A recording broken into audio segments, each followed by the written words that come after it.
angekommen und hat gesagt, die haben jetzt einen Einsatz. Dorse sitzt jetzt da hinten.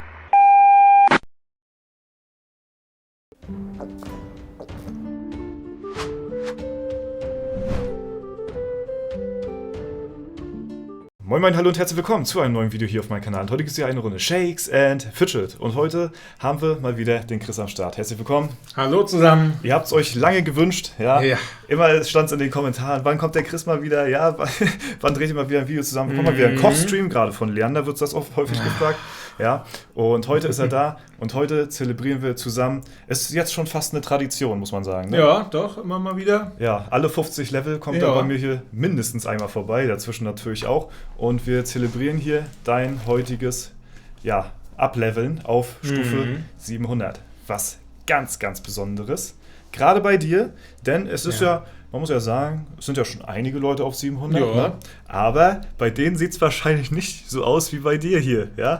Nein. Die hier noch den ein oder anderen Dungeon noch in der Hinterhand haben. Da ist noch ein bisschen mehr, ja. Doch. Ja, das ist doch was, also wirklich. Also, wie viele Level waren das nochmal?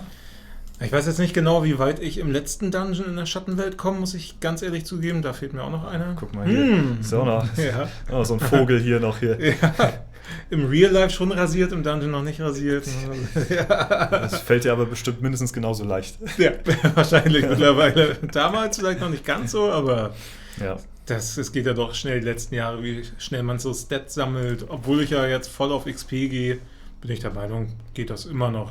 Ich kann natürlich nicht mehr mithalten, was Stats angeht, aber ich würde sagen, ich bin noch nicht ganz abgeschlagen. Und mal gucken, wie weit ich beim letzten komme. Dann würde ich sagen, sind das so irgendwas um die 17 bis 18 Level, vielleicht sogar schon mittlerweile rum. Dr. Dahm hast du immer noch im Auge? Klar, genau, Dr. Dahm im Auge. 722 ist er. Atze hat sich ja jetzt nur leider verabschiedet. Ist leider weg. Einer weniger im Rennen. Ja, also bist du da auf jeden Fall Platz 2 weltweit, wenn man jetzt so alle Dungeons nehmen würde. Das auf jeden Fall, ja. Und ich meine, stat-technisch bist du trotzdem auch noch gut vertreten. Ich meine, jetzt lässt du dich gerade droppen in der Ehrenhalle hier. Ne? Man sieht es ja hier jeder, oder ich gehe mal so ein bisschen durch. Wir gucken mal, wer hier so auch die Beutegold-Taktik verfolgt. Stats im Prinzip, ja, auch im Moment gerade scheißegal, weil hier viele das Ganze sich zunutze machen hier seit der Serverfusion mit dem Beutegold.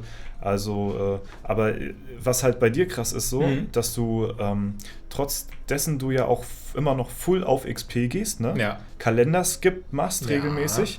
Und trotzdem, ich glaube, wenn man in den Webshop, in die Statistiken reinschaust von den Basispunkten oder Total Stats, glaube ich, wo warst du? In also Top 50 oder so, ne? Ja, Rang 44 war ich und ich habe ja noch ein paar Früchte, da könnte ich noch ein paar Stats machen, wenn du mal guckst. Ein paar Früchte habe ich, glaube ich, gesammelt. So ja, siehst du. Da könnte ich, glaube ich, noch den einen oder anderen Punkt machen. Ja, also da bist du trotzdem nicht so weit von ab. Also rundum ein starker Char. Ja. In einer starken Gilde. Ja, was ja ab heute oder gestern eher gesagt schon wieder deutlich spannender bei uns geworden ist. Aber ich glaube, da können wir später noch mal ein bisschen mehr im Detail drauf eingehen. Ja, also mich würde ganz viel interessieren. So erstmal so, also, aber was machen wir zuerst? Willst du zuerst erstmal die magische 700 haben, damit wir die hier im Video zu stehen haben? Oder was mich halt auch noch sehr interessiert, ne, ist halt, du bist ja auch auf F8 jetzt hier frisch gemerged, kann man so sagen. Und die Dynamik auf dem Server, die entfaltet sich jetzt erst so richtig. Die Gilden gründen sich auch immer noch im Nachhinein. Ihr seht es ja zum Beispiel, wir hatten das ja gestern oder je nachdem, wann das Video kommt hier oder vorgestern. Gods of Light ist euer direkter Konkurrent jetzt geworden. Ich gehe mal auf Verteidigung hier, ne? Und ist ja auch eine Mega-Gilde, die sich hier neben eurer Mega-Gilde auch gegründet hatte, noch im Nachhinein. Und haben jetzt hier halt auch ein 650er Durchschnittslevel einfach mal so aus dem Boden gestampft. Und mich würde interessieren, wie sind so deine Erfahrungen hier bisher mit dem Merge? So, was ist so du als sehr alteingesessener Spieler, der auch halt auch auf einem sehr alten Server gespielt hat, wo wahrscheinlich nicht mehr so viel los war, deine Meinung zu dieser Fusion? Die Fusion, die jetzt hier so stattgefunden hat, die Dynamik, die daraus entsteht.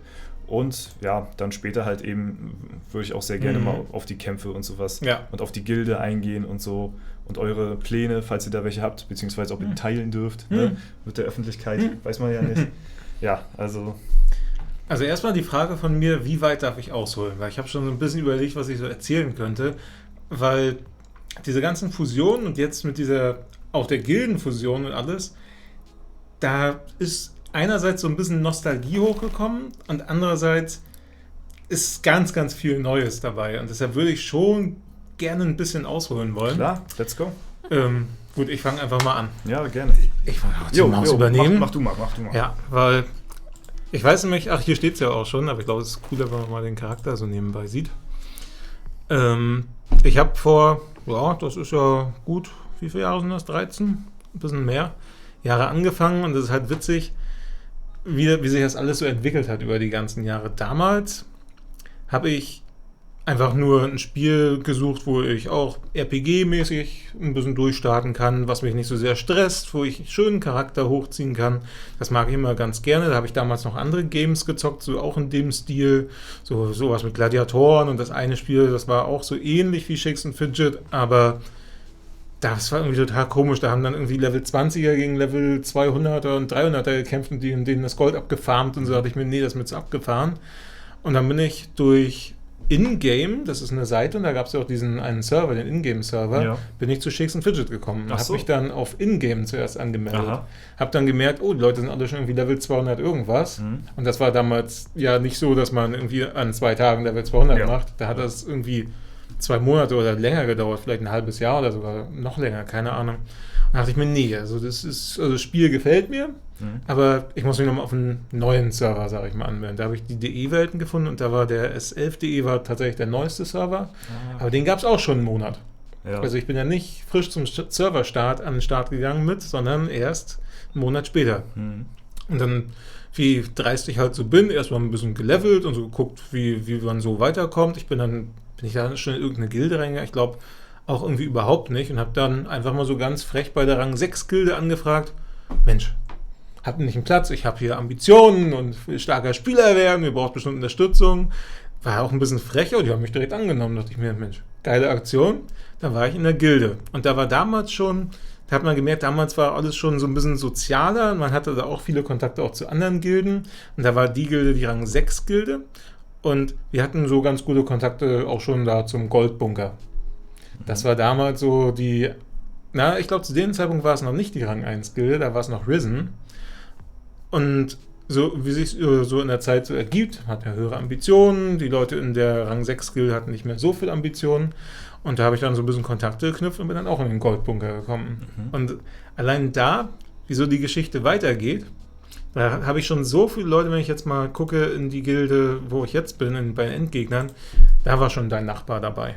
Ach, und da habe ich jetzt mir vor ein paar Tagen nochmal ein Video angeguckt, so einen uralten Raid, wo er irgendwie Level 192 ist und ich Level 181. Heftig, ja. Ich habe ja das Feld von hinten aufgerollt und auch einige Namen so über die Zeit, die sich da dazugesellt haben. Das war total krass. Und da hatten wir gekämpft gegen Risen, war das damals noch.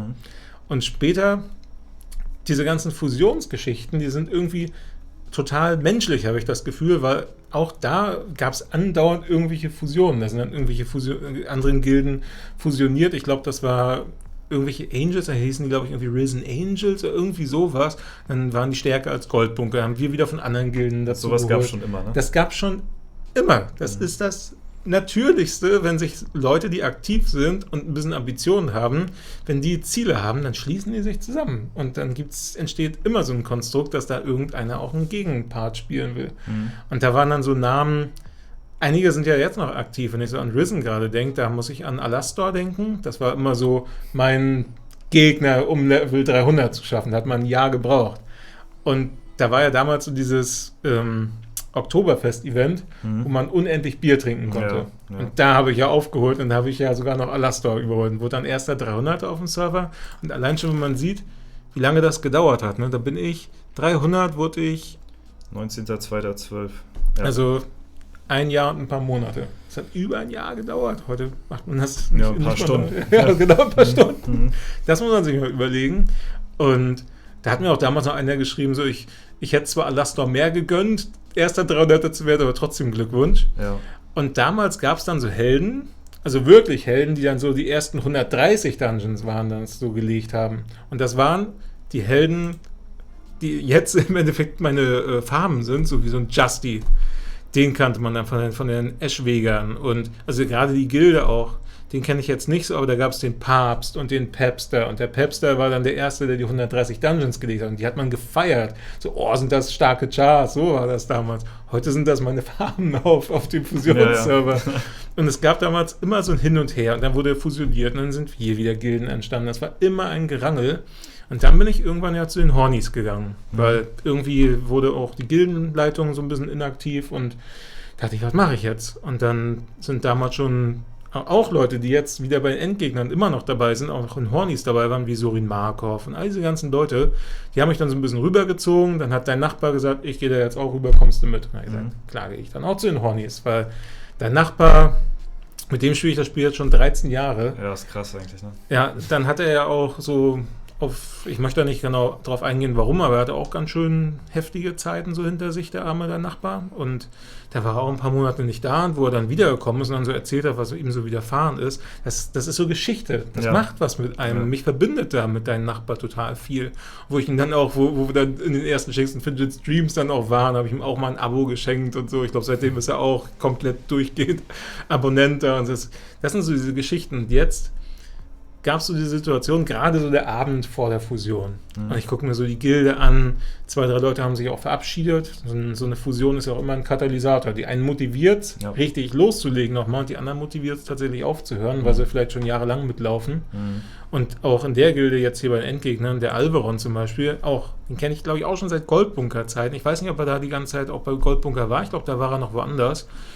Legt jetzt auch wieder voll los, Top-Tränke, voll Alu, und vorher hat er nur 30er-Mount gehabt, 120 gespielt, vielleicht auch mal einen Tag gar nicht, so nach dem Motto, und jetzt wieder voll motiviert, und das macht viel mit einem, und ich finde es halt jetzt, also hat man gesehen, einige gehen, einige sind da, aber diese Perspektive, mit welchen Leuten man dann zusammenspielt, das habe ich zuerst so gar nicht gecheckt, und wenn man dann sieht, was für Gilden jetzt unsere Partnergilden sind, ich habe gerade Goldbunker und Risen genannt. Steht das jetzt bei uns schon hier drin?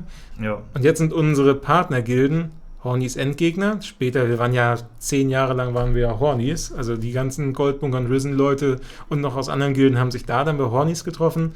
Und auf einem anderen Server, ich glaube, es war ich weiß gar nicht, wo Risen war. Weißt du das aus dem Kopf? 8, 9? Weiß ich jetzt nicht. Weiß ich jetzt nicht. Ich glaube, 10 war es nicht. Da waren andere. Da waren, glaube ich, eher so Lichtgestalten um Lambretta herum waren da, glaube ich.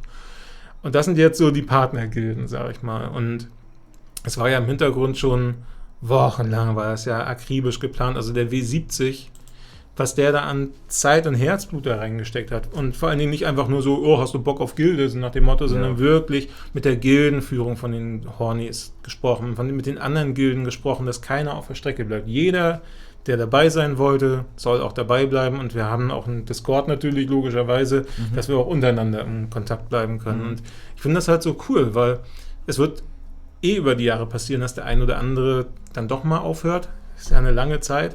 Und wenn dann wieder die Leute nachkommen aus der Risen-Gilde oder aus Hornies, dann hat man sie wieder da. Wenn ich da so denke, sind auch jahrelange Weggefährten, aber man hat sich nicht verloren. Dann sehe ich auch mal, wie ein Ultima oder der Reik X oder so, XD heißt der, also Reik XD, dann schreiben die auch auf dem Discord. Und ich finde das total geil, dass man immer noch so Kontakt hat und dass wir alle irgendwie noch vernetzt sind. Und nach all diesen Jahren, da war gestern auch erst wieder so ein Moment, da schreiben irgendwie dein Nachbar und wer waren das noch alles? Also auf jeden Fall noch Seif, also der Matze, und ich glaube W70 und Ormel und Bresel. Da dachte ich mir, ganz normaler Talk, so, ne? Ganz normal. Das sind alles gestandene Namen, so, ne? Ja, wo man sich denkt, jahrelang, man hat das ja auch so ein bisschen verfolgt, so Ormel ja auch mit den Eschwegern, der hat ja damals mit den, die ich gerade genannt habe, so Päpster und Papst, und denen hat er sich ja da gebettelt. Und der ist jetzt einfach so in der Gilde, man quatscht mit dem, er ist einfach so ganz lässig, auch total entspannt, und das harmoniert alles so geil. Ich meine, mal gucken, was in Zukunft passiert. Aber aktuell, es ist so wie Flitterwochen gerade, ne? Es ist ein Hype, wir sind so motiviert, es macht so viel Spaß. Die Hydra geht 5-mal am Tag down, wir lachen uns halb tot darüber und so. Ja, aber wenn man sich mal die Werte anguckt, das ist ja einfach krass. Warte mal. Ja, die Spieler sind viel zu stark geworden. Einige haben ja gerade auch Items nicht an, die ist irgendwie bei 980.000 Stats oder so. Ja, krass. Und es wird bei den Gods of Light nicht anders aussehen. Die wird da vielleicht sogar noch einen Tick stärker sein, weil ja gerade die obersten Spieler, was sich da zusammengetan hat, ist ja echt richtig heftig. Und Ja, was halt so ein bisschen schade ist, dass anfangs so ein klein bisschen Diskussion war, ne, weil, oh Gott, hier ist auch erstmal was Neues. So. Ja, und dann gab es halt so aus der Fraktion, gerade von den Gods und den Lichtgestalten, so nach dem Motto, oh, nur über die Megafusion und so könnt ihr das machen, wo ich mir denke, dann wurde das so ein bisschen persönlich, wo ich mir denke, muss das denn sein? Im Endeffekt, das ist ein Spiel, wenn man gewinnen will, ne, die einen agieren, wir haben uns zusammenschließen wollen, wir wollten das ja alle, wir waren ja, das hat ja jeder freiwillig, wir wurden ja nicht gezwungen, wurden wir ja nicht. Und dann agiert eben oder reagiert die andere Seite eben auch, wenn die eine Seite agiert. Das ist doch ganz normal. Wenn du das so erzählst, man hört ja auch, das hat ja auch alles Hand und Fuß und History. Und ihr kennt euch alle schon untereinander, schon Ewigkeiten. Und wenn die jetzt alle mal zusammenkommen und in einer Gilde zusammenspielen und so, das ist doch auch mega nice. Ja. Und dann hat das auch wenig damit zu tun, okay, klar wird das eine mega starke Gilde, aber unterm Strich hat man halt auch viele coole Leute dabei, die man schon Ewigkeiten, Jahre lang schon kennt, mit denen man jetzt mal endlich so zusammen interagiert und wie gesagt, jeder ist da hyped in der Gilde, jeder spornt den anderen an, so, ne, alle sind motiviert, man sieht ja auch jeder ist immer durchgängig, der Chat blinkt die ganze Zeit rechts an der Seite so, das ist bei uns auf unserem Server genauso und das ist einfach, ja, weiß nicht, ist wie ein zweiter Frühling wieder für Shakes and Fidget. Also so viel Action und auch mit F9, dass da Horizon gegründet wurde und die Server sind so viel jünger und dass sie da sowas auf die Beine gestellt haben, ist ja auch total krass. Und es bildet sich immer wieder neue Konkurrenz. So, jetzt wird alles zusammengeschlossen so ein bisschen. Jetzt kommt bald S1 bis S4, ne, wo vielleicht auch schon ein bisschen da hier und da im Hintergrund geschrieben wird, wo wir vielleicht noch gar nicht so wirklich was von mitkriegen. So, ne? Und wer weiß, was da denn noch in Zukunft so für eine krassen Konstellation aus dem Boden gestampft werden. So, ne? Ich hoffe, dass da noch viel passiert. Also ich bin ja gerade jemand, ich habe das glaube ich schon mal irgendwann gesagt, aber haben ja auch nicht alle irgendwie jeden Stream mitverfolgt. Ich bin jemand, ich mag das, solange die Challenge ist. Ich will, dass die Challenge dauert. Deshalb setze ich mir auch so Ziele wie Level 1000, wie einen Dr. Darm einholen und so. Ich mag das, lange Challenges zu haben. Selbst wenn ich die verliere. Ich mag einfach so diesen nicht Kampf, das wäre jetzt zu viel. Das motiviert dich. Ja, genau, diesen Wettbewerb so untereinander. Sich das ein bisschen zu pushen, das motiviert mich einfach. Nicht das Gewinnen. Wenn man jahrelang wirklich immer oben mitspielt in Gilden und auf dem Server selbst so, irgendwann ist das vielleicht mal ein bisschen langweilig. Der Weg ist das Ziel. So, schön gesagt. Und deshalb wünsche ich mir einfach für den Server, jetzt im Endeffekt der Kampf hat begonnen gegen Gods of Light, also Endgegner gegen Gods of Light. Und ich hoffe, dass das ein schöner, fairer Wettbewerb wird, dass wir da alle richtig motiviert sind, weil ich glaube, das ist der heftigste Fight der Gilden, den man je gesehen hat. Sonst waren es immer Anduril, Ritter der Anduril und Phoenix. Jetzt haben wir halt diese Konstellation. Ihr habt ja schon mal gegeneinander gekämpft, ne? Ja. Willst du mal den Kampf da im Hintergrund ein bisschen laufen lassen, vielleicht nebenbei schon? Können wir machen. So dann zeige ich aber natürlich den letzten, den hat eben auch der Mozone gezeigt auf dem Stream. Den können wir ein bisschen nebenbei laufen lassen. Boah, wie viel gespeichert. Ja, man speichert. Boah, noch nicht mal angeschaut, siehst du? Also hier tatsächlich noch nicht. Also ist der Ausgang noch ungewiss. Ja. Für die Zuschauer, ja. Für die Zuschauer, ja. Du hast es mir ja schon gesagt. So. Ja. Aber es ist auf jeden Fall sehr interessant auch mal jetzt aus der ersten Perspektive, weil das Ding ist ja, ihr habt ja eine mega krasse Gilde so und es auf F8, das ist so ein krasser Fusionsserver, da hat es nicht nur eine kranke Gilde geschafft, sich zu fusionieren, sondern auch eine zweite. Ja. Das soll ja auch irgendwo der Ansporn von den Fusionen sein. Wenn jetzt zum Beispiel wie bei uns jetzt Horizon auf dem Server ist und die dominieren da alles weg, weil die sich mega krank abgesprochen haben und da Arbeit reingesteckt haben und da steckt ja auch viel Organisatorisches hinter und deswegen haben die natürlich auch das irgendwo verdient, da zu stehen, wo sie jetzt stehen. Aber wenn Konkurrenz geschaffen werden soll, dann müssen sich eben andere Gilden, Platz 2, 3, 4, 5, halt eben auch, wenn sie es wollen, miteinander absprechen, um halt eben auch Konkurrenz zu schaffen auf dem Server und die Platz 1 Gilde vielleicht irgendwo so ein bisschen einzuholen, auch wenn es natürlich schwer ist, aber man hat ja gesehen, jetzt es ist nicht unmöglich auf dem Server. Gods of Light ist eine Gilde, die wo man sagen kann, ihr bewegt euch da komplett auf Augenhöhe so. Oh ja. Ne? Und das sind sehr, sehr knappe Fights zwischen euch und im Prinzip hätte man auch nicht gedacht, dass die Endgegner jetzt nochmal so krasse Konkurrenz bekommen, aber es haben sich eben nochmal mehrere Gilden zusammengeschlossen, im Nachhinein noch, nicht direkt zum Serverstart, sag ich mal so, ne? Weil das ist ja meistens die offensichtliche Variante. Wenn eine Fusion ansteht, dann sprechen sich Leute vorher schon ab. Ist wie wenn ihr eine Gilde sucht oder eine Gilde gründet vor dem Serverstart, vor dem neuen Serverstart und ihr schließt euch da mit verschiedenen Spielern zusammen. So war es jetzt ungefähr auch bei den Fusionen gewesen. Wenn die anstehen, dann werden die eingeladen so. Aber auch im Nachhinein, jetzt werden halt eben verschiedene Gilden auch gegründet und ja, wer weiß, vielleicht passiert es auch noch, dass, keine Ahnung, wie wie das F8-Server das noch hergibt, vielleicht noch eine dritte Mega-Gilde oder so noch zusammenschließt. Ich glaube, das ist schwer, weil die meisten sind ja auch schon die Partnergilden, die wir dann da haben. Ja gut, das da stimmt. Dann, ja, das ist bei Horizon auch so, ja. dass die da ja auch irgendwie 3, 4, 5, ich weiß nicht, wie viele Partnergilden haben, so, diese dann halt auch untereinander nicht angreifen, ne?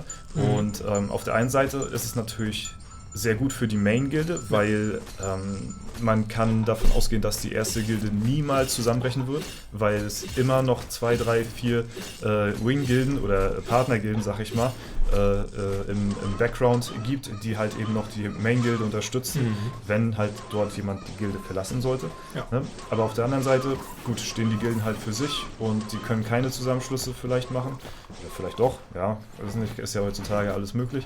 Und dadurch hat man dann halt wieder so diesen Abschnitt zwischen Platz 1 und Platz 2, dass es halt eben überall so 1 bis 2 kranke Gilden gibt und dann sieht es wieder ein bisschen mager aus, sag ich mal, auf dem Server. Ne?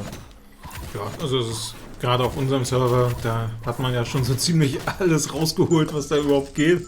Also ich glaube, einen noch krasseren Fight kann es da nicht geben. Ich hoffe halt nur, dass dieses Persönliche mal ein bisschen abebbt und dass der Kampf wirklich nur in der Ehrenhalle stattfindet. Da kann ich nur bewerben, alles andere bringt eh nichts. Ja. Und die Zeit wird schon zeigen, wer dann als Sieger hervorgeht. Ich denke mal, aktuell ist es sehr 50-50 und ihr werdet es gleich über den Kampf sehen. Knapp ist da wirklich sehr untertrieben. Okay. Das ist der Wahnsinn. Das ist auch mal schön, du bringst jetzt hier einen Fight mit, weil dadurch, dass ihr euch ja untereinander auf dem Server battelt, sieht man das ja nicht in der IHOF, wie ihr gegen andere Gilden gekämpft habt. So, das wird man ja nie sehen. Das ist ja das gleiche wie bei Phoenix und Ritter der Anduril. 2 mega kranke Gilden, haben aber immer gegeneinander gekämpft und eine stand immer in der IHOF. So, und man hat die Fights nie wirklich so großartig sehen können, leider, weil die halt immer gegeneinander gekämpft haben. Deswegen sehr schön, dass du uns hier heute mal besucht hast, damit wir mal den Fight hier aus der POV aus der ersten POV mal so genießen können. Da ist auch mein Char gerade dran, der Ignil. Ja, der heute noch Stufe 700 erreicht. Ja, gleich ist das soweit. Ja, das ist natürlich auch immer noch mal ein Meilenstein so. Und dein Ziel ja nach wie vor immer noch der erste Stufe 1000er. Ja. Ne? Kannst du so sagen, wie viel Progress du auf Dr. Darm so gut machst pro Jahr vielleicht? Hast du darauf geachtet oder ist dir da irgendwas aufgefallen? Machst du überhaupt Progress auf ihn? Ich mache tatsächlich Progress, aber das kann man immer sehr, sehr schlecht messen, weil ich immer nicht weiß, hat er in der Zwischenzeit schon mal einen Dungeon gemacht. Das kann ich nicht nachvollziehen. Daher ist es für mich schwierig zu sagen, wie viel ich tatsächlich aufhole. Ich würde sagen, pro Jahr vielleicht ein halbes Level, wenn ich gut bin. Das war sehr knapp. Genau, kommen wir zum Kampf zurück. Ja. Es war nicht nur knapp, es war der letzte Schlag.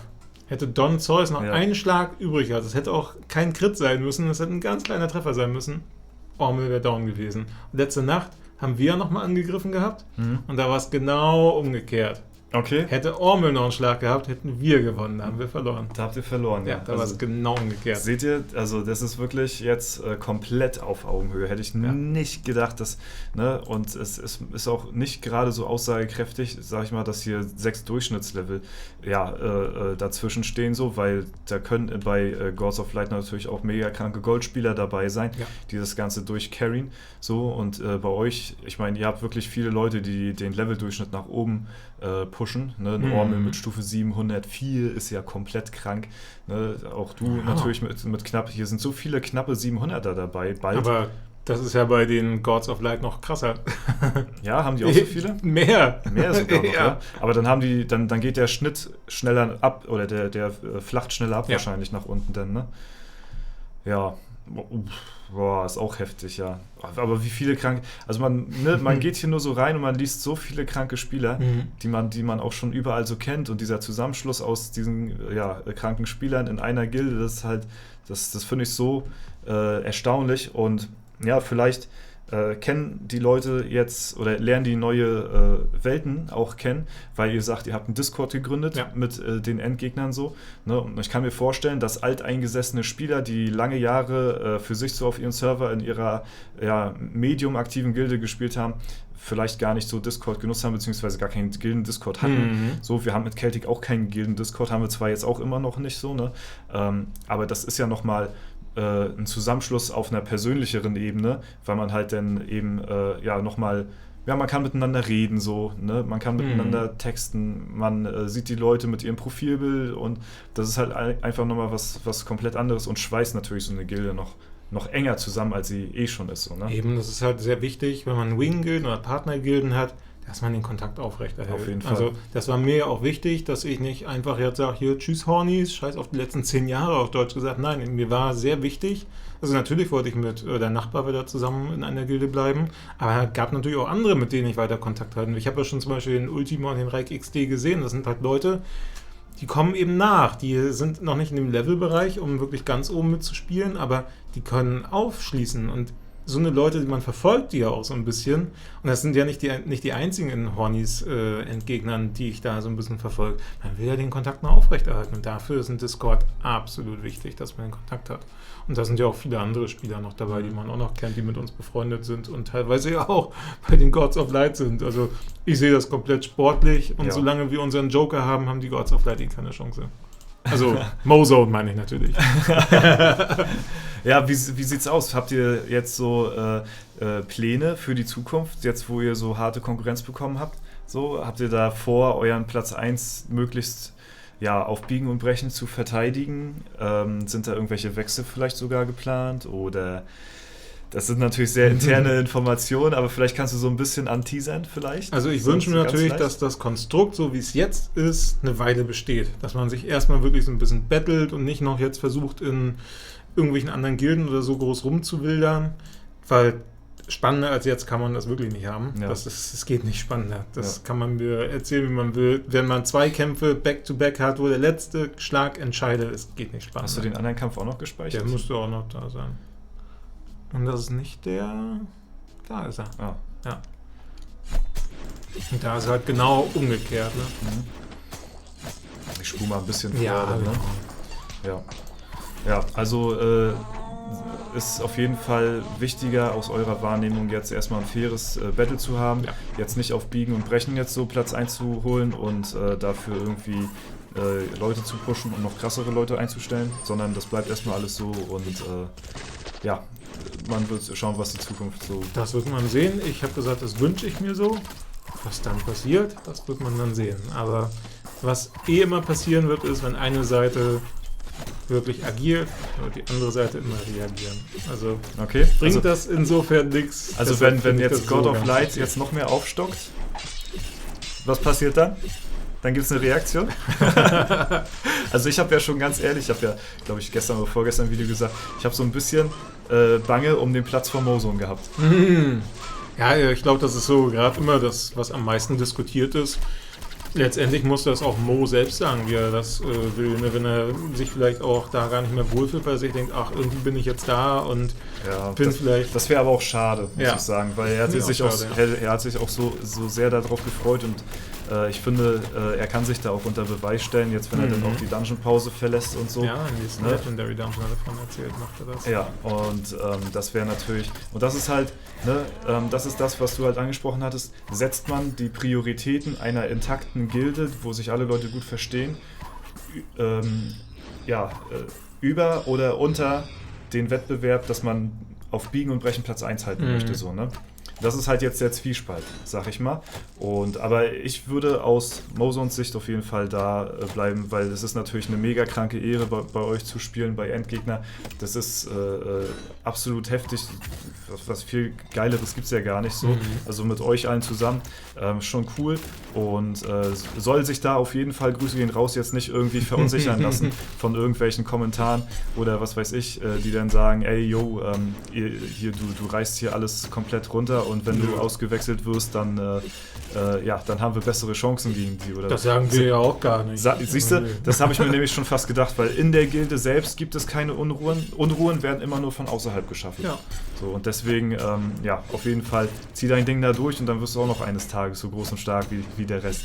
Ja, vom Maskottchen zum Endgegner. Ja, ja genau. Ja, und solange er unsere spannenden Kämpfe immer schön live im Stream auch zeigen kann auf Twitch, ist das ja auch in Ordnung.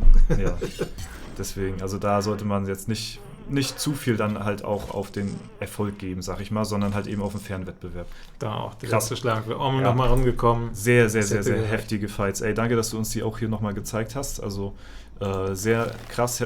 Sieht man ja sonst so gar nicht. Großartig. Ne? Die wären untergegangen, die Fights. Also ich habe jetzt keinen Quatsch erzählt. Es war wirklich 2 Kämpfe, der letzte Schlag entschieden. Ja. Wie viel XP hast du? Okay. Ja, also, okay. Egal was passiert. Ey, ich würde mal sagen, du machst es so, wie du denkst. Ich gebe dir die Maus in der Hand und freie Fahrt, let's go. The stage is yours.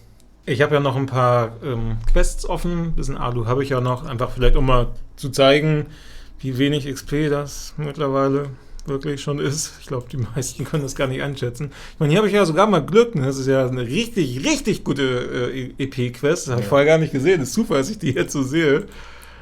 Ja, dann holen wir uns erstmal 1 Million. Natürlich gleich überspringen hier. Und wie gesagt, also ich bin, glaube ich, einer der ganz wenigen Spieler weltweit, der noch so auf XP geht und wo sich das noch lohnt, um da aufs Level zu gehen. Also da muss jeder für sich entscheiden, was sein persönliches Ziel ist. Um den Charakter von der Stärke her zu pushen, ist natürlich Quark. Weil da ist Stats pushen mit Gold immer effektiver. Aber ich möchte halt Dr. Darm besiegen. Ja. Im Levelkampf um die 1000. Wenn du sagst, du machst so ein halbes Level im Jahr plus auf ihn? Ja. Oh, dann wird es aber doch knapp, glaube ich, mit Stufe 1000. Ja, das könnte richtig knapp. Oh Gott, hast du jetzt schon mal alles so durchkalkuliert? So? Nö. Ich will mich da auch so ein bisschen überraschen lassen. Da mache ich mich jetzt nicht irgendwie 6, 7 Jahre vorher schon wuschig. Ja. Und ich habe ja auch gesagt, mir ist es lieber, in so einer Challenge mit ihm da Zweiter zu werden, als dass er dann irgendwie aufhört und nur deswegen bin ich dann der erste Level 1000. Ja. Also lieber bin ich der zweite Level 1000 und habe dann einen ordentlichen Kampf bis zum Schluss. Ja. Deswegen war es ja auch so hatte ich das ja auch sehr getroffen, als Atze aufgehört hatte. Ja, weil ein direkter Konkurrent, an dem man ja halt auch eben sich so ein bisschen Motivation angelt. Man holt sich ja immer so konkurrenzbelebt das Geschäft und man holt sich immer die Motivation vom Gegenüber, von seinem Konkurrenten, ne? Ja. Im Fairen, sag ich mal, so jetzt nicht Konkurrent als, ne, das ist jetzt mein Gegner und den muss ich besiegen, sondern halt eben als Mitstreiter auf dem Weg an die Spitze so. Und wenn der andere halt eben vorher ankommt, dann jubelt man ihm zu, ne? Aber beide gehen halt eben den gleichen Weg und der Weg ist ja, wie ich vorhin schon gesagt hatte, das, worauf es ankommt, der Spielspaß dabei und sich halt gegenseitig da immer so ein bisschen anzusporen und zu pushen und ich denke mal, das macht es dann halt auch so ein bisschen aus, weil Shakes and Fidget wirst du... Oha, das war jetzt aber schon sehr knapp. Kalkuliert oder Zufall? Nö, Zufall. Ja, weil Shakes and Fidget wird niemals ein Ende haben und deswegen ist es auch irrsinnig, dass man sagt, ey, das und das ist jetzt so mein Ziel. Klar kann man sich immer so Zwischenziele machen und verschiedene Etappen bestreiten, so, aber das ist halt eben der Weg, den ihr halt eben die ganze Zeit geht und das ist ja das, was euch Spaß macht. Deswegen kann ich immer nicht verstehen, dass Leute sowas, ne, zum Beispiel irgendwelche illegalen Hilfsmittel nutzen, sag ich mal, weil die dann ja den Weg verpassen, der ja am meisten Spaß macht eigentlich, nur um dann am Ende das Resultat irgendwo zu haben. Das entzieht sich mir jeder Logik. Aber das Thema wollen wir gar nicht aufmachen. Bitteschön. Und ich muss sagen, ich weiß noch, das ist jetzt knapp, wie viele Jahre ist das schon her, als ich Level 600 wurde? Das ist schon fast 3 Jahre her? Oh Gott. Müsste man nachschauen. Das ist schon fast 3 Jahre. Ich glaube, das war am 11.05.21 war es, glaube ich. Ja. Oder 22? Hast du dir das nicht reingeschrieben hier? Nö, da schreibe ich nichts mehr rein. Das ist irgendwie outdated alles. Also ich glaube, das war am 11.05. war es auf jeden Fall. Aber ich weiß nicht, ob es 21 war. Ich glaube, es war tatsächlich schon 21. Okay. Ich weiß das auch nicht mehr. Aber ist ja alles dokumentiert. Meine Güte. Und da, weiß ich noch, da habe ich das Level gemacht. Und das hat mir nicht so viel bedeutet, weil das war ja auch noch mein erstes Video überhaupt, wo ich mich in die Öffentlichkeit hier so begeben habe und konnte das überhaupt gar nicht einschätzen und habe damals ja auch so gedacht, interessiert ja eh keinen. Mittlerweile hat das Video über 10.000 Aufrufe. Echt, ich ja? weiß gar nicht mehr, wie groß das ist. Ich hab das letzte Mal vor ein paar Monaten, glaube ich, geguckt, da waren es irgendwie 16.500 oder so. Wo ich dachte, Ist ja krass. warum wollen die Leute das sehen? So. Und dann wurde mir das erst so im Nachhinein erstmal so richtig bewusst, wie cool das auch ist und auch die ganzen Kommentare und Glückwunsch und alles. Ja. Und dann konnte ich das im Nachhinein viel mehr wertschätzen. Und jetzt gerade, so vor der 700 zu stehen, ist das jetzt für mich ein ganz anderer Moment als damals vor den 600. Ich freue mich jetzt wirklich riesig drauf, jetzt so auf die 700. Das ist jetzt für mich tatsächlich ein riesen Meilenstein. Der 600er war ja eigentlich auch schon einer, weil da war ich ja auch irgendwie unter den ersten 5, 6 Leuten, die überhaupt die 600 erreicht haben. Jetzt bin ich unter Top 30, würde ich sagen. Aber weil ich keine Dungeons mache natürlich. Die anderen haben natürlich aufgeholt, weil die Dungeons gemacht haben und ich nicht. Daher ist es vielleicht nicht mehr ganz so besonders, aber für mich gerade ist das schon... Also was die Jahre so passiert ist, jetzt kommt die 700. Dein Moment. Ich weiß noch, letztes Mal, da hätte ich es beinahe einfach weggeklickt. Du sagst, das kannst du doch nicht wegklicken so schnell. Ja, genau. Das und heute jetzt klicke ich drauf und dann werde ich die Maus auch erstmal so ein bisschen loslassen. Genieß es. 17.900 Uhren. Naja, okay, das reicht noch eine Weile. So. Oh, One-Shot. Die Waldmampfe hat dich befördert. Ja, danke Waldmampfe. Und da ist es. Wow. Ja, herzlichen Glückwunsch, Alter. 700. Eine neue Zahl vorne. Ist immer was ganz Besonderes. Vor allen Dingen behält man die ja jetzt erstmal auch wieder ein Weilchen. Und also ich kann mich auch noch ganz genau daran erinnern, wo du hier Stufe 600 geknackt hattest. Und du hattest erzählt, vorher war das für dich halt immer nur so, ja, du hast ein paar Glückwünsche bekommen in Chat, so GZ, ja, aber das war es dann so für dich. Und durch diese ganze Community, die dann halt auch außerhalb von Ingame sich befindet, außerhalb der eigenen Gilde, sondern eben halt auch auf Discord, auf YouTube, Twitch, überall, hat das Ganze halt nochmal eine ganz andere Wertigkeit, sag ich mal, bekommen und Wertschätzung innerhalb der Community. Und wie gesagt, du hast dich hier ja auch mittlerweile gut etabliert in der Szene, hattest vorher schon einen Namen, jetzt bist du der Sidekick von Dorza. Und damals, ich hatte das Gefühl, auch gerade so, da war ich ja in der IHOF eigentlich fast immer sehr, sehr weit oben, da waren Strider und Furaken, kannte man auch darf schon ich den so. Chat zeigen? Ja, mach. Ja, manche haben sich da ja so. Ich glaube, ob irgendwelche internen Pläne im Chat geschrieben werden. Nein, dafür haben wir Discord. Ich glaube, die Leute werden sich guck mal, wie aktiv, Digga, guck mal, wie aktiv. Ist das geil. Schön. Warte mal, da muss ich auch mal hier, ganz kurz reinschreiben. Schöne Grüße. Dort sei hier mit Chris live im Video. Oh, Mensch. Ich sagte, was die letzten Jahre alles passiert ist, wo wir einen 24-Stunden-Stream gemacht haben, dass ich Paul Terra getroffen habe und Paini und die waren hier, wir waren da unten. Und ich habe Derafin, habe ich jetzt schon zweimal getroffen. So, einmal habe ich ihm Sushi ausgegeben, einmal er mir, da haben wir auch gequatscht. Ich habe Sergio letztes Mal getroffen. Ich bin so dankbar für die letzten Jahre, das glaubt ihr gar nicht. Also ich war ja kurz davor zu quitten, weil ja Don Serapio aufgehört hat. Genau. Und auf einmal öffnet sich das alles und ich bin so dankbar auch, wie mich die ganze Community aufgenommen hat. So, weil Name, ja, aber dann war ich auch ein Gesicht auf einmal. Ich habe damit nie gerechnet. Und das ist für mich jetzt ein ganz anderer Moment, jetzt diese 700, wirklich, die genieße ich gerade. Ich bin so dankbar über jeden Einzelnen, der hier gerade schreibt, wahrscheinlich auch über die ganzen Kommentare. Vielleicht hat der eine oder andere sogar ein bisschen mitgefiebert. Ich kann echt nur Danke sagen. Ey, wir bedanken uns bei dir.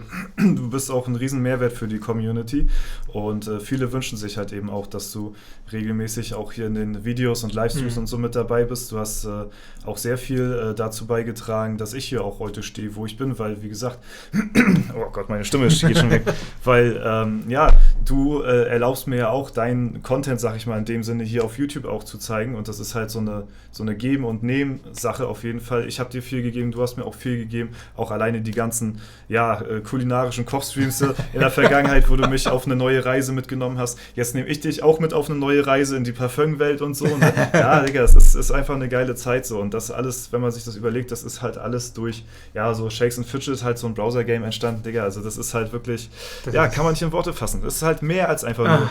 Da wird so man auch ein bisschen emotional, ne, Chris? Ja, Mensch, so. Ja, die 700. Hier, guck mal, der hat sogar, der Nachbar hat vorher schon Trommelwirbel hier. Eindeutig, Torzeit lässt ihn wohl nicht ran. Ja. Ach, und auch die Namen da jetzt, so Riddick als Surya, auch bekannt auf anderen Servern, total geil. Ingelev war von Horny, ist ewig dabei. Dein Nachbar, ich habe schon so oft gesagt, dass er hier mein Shakes and Fidget Bro ist, so auf dem Server. Ich spiele schon eigentlich immer mit ihm fast zusammen, so bis auf die ersten 2 Monate oder so.